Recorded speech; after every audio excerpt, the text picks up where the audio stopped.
Hi everyone, today I've got a tough run session on the cards, so I'm going to go through my pre-run core activation session with you now. It's pretty simple, it's going to take less than 10 minutes and you don't need any equipment.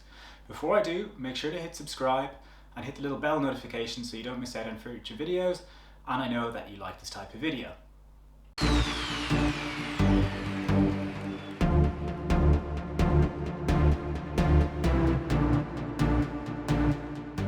Now there's a couple of reasons why I like to do core work as a part of an activation session or my warm-up for other sessions. Firstly, I'm a little bit lazy. I don't really like dedicating time to core work because I don't particularly like doing it. I know it's beneficial, but I do find it a little bit boring. So if I put it into my warm-ups or these little pre-sessions where I'm only doing it for 10 to 15 minutes before other main sessions, it means I'm doing it regularly and I actually accumulate quite a lot of time over the course of a month on core work, so I'm covering all my core bases. And it just means I don't have to go through a full hour every week. It can also be very hard to find that hour with all the other training.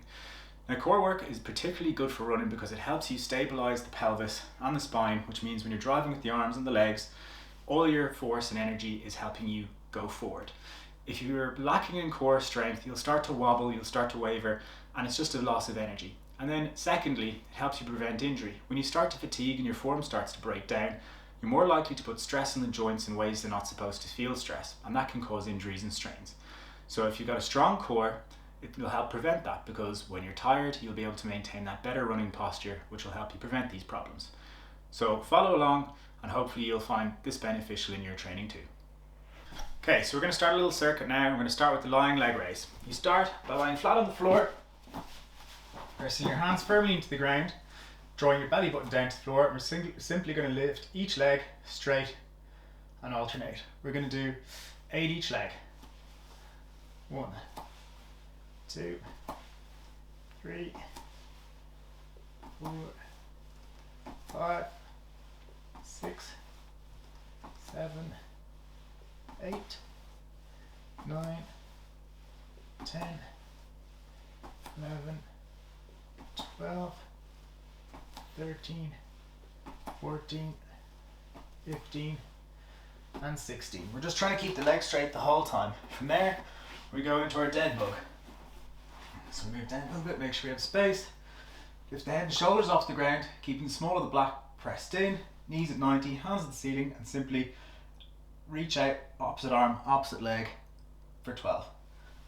1, 2, 3, 4, 5, 6, 7, 8, 9, 10, 11, 12. Just keeping that small of the back pressed in, head and shoulders off the ground. Now we go to our figure 4 hip lift. Prop yourself up on a bit of a couch with the shoulders, cross the leg and lift the hip. Squeeze the glutes, come back down. 8 each leg. 3, 4, 5, 6, 7, 8. Swap leg. 1, 2, 3, 4, 5, 6, 7, and 8. Then when you come into our mountain climber holds, into a press up position, this is great for activating the hip flexor. We simply bring our right knee up to our right elbow and hold for a second and then switch over. 1, 2, doing 12 of these, 3, 4, 5, 6, 7, 8, 9, 10, 11, and 12. Then we come back around to our lying leg raise. We're going to do 3 rounds of this little circuit. So once again, hands pressed down, belly button drawn, lift the leg and hold, keeping that resting leg on the ground. 2, 3, 4, 5, 6, 7, 8, 9, 10, 11, 12, 13, 14, 15, 16. That has the added benefit of getting a little bit of stretch in the hamstrings as well. Now we come into our dead bugs, 12 of these. Head and shoulders up, back pressed in, away we go. 1, 2, 3, 4, 5, 6, 7, 8, 9, 10, 11, and 12. Coming back around for a figure 4 hip lift. Leg crossed and hips up. 1, 2, 3, 4, 5, 6, 7, and 8. Just really squeezing the glute at the top. 1, 2, 3, 4, 5, 6, 7, and 8. Back round for a mountain climber hold. 12 of these. Press the position, back flat, knee up, hold, and back. 1, 2, 3, 4, 5, 6, 7, 8, 9, 10, 11, and 12. Last round, back to lying leg raise. Belly drawn down, hands pressed firm, and lift.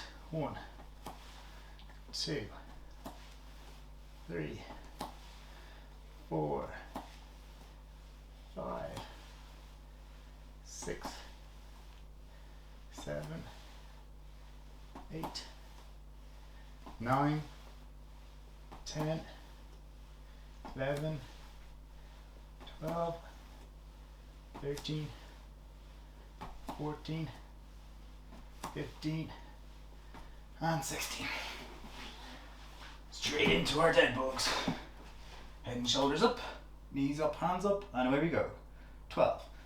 1, 2, 3, 4, 5, 6, 7, 8, 9, 10, 11, and 12. All nice and controlled.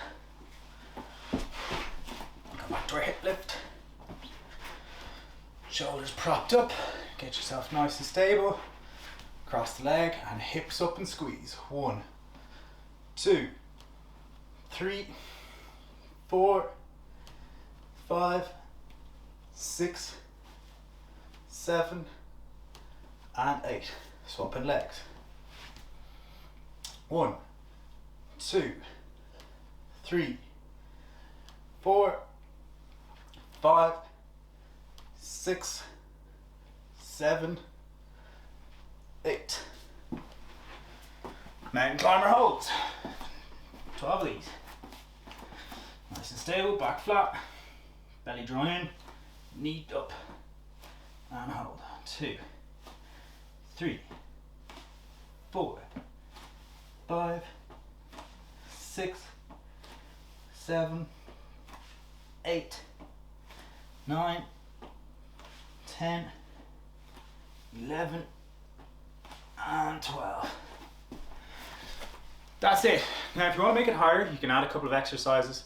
You can add a couple of more rounds if you want to make it a standalone session. But that's a fantastic little core routine to put into a little warm-up before you go out for a run. I'm already breathing, I've already got a little bit of heat, and I've certainly activated things. I've also got a little bit of stretching in there too. So it's perfect, time efficient way to get a little bit of core, a little bit of activation in, and to also help benefit your run session. Hope you enjoyed it. Enjoy your training session.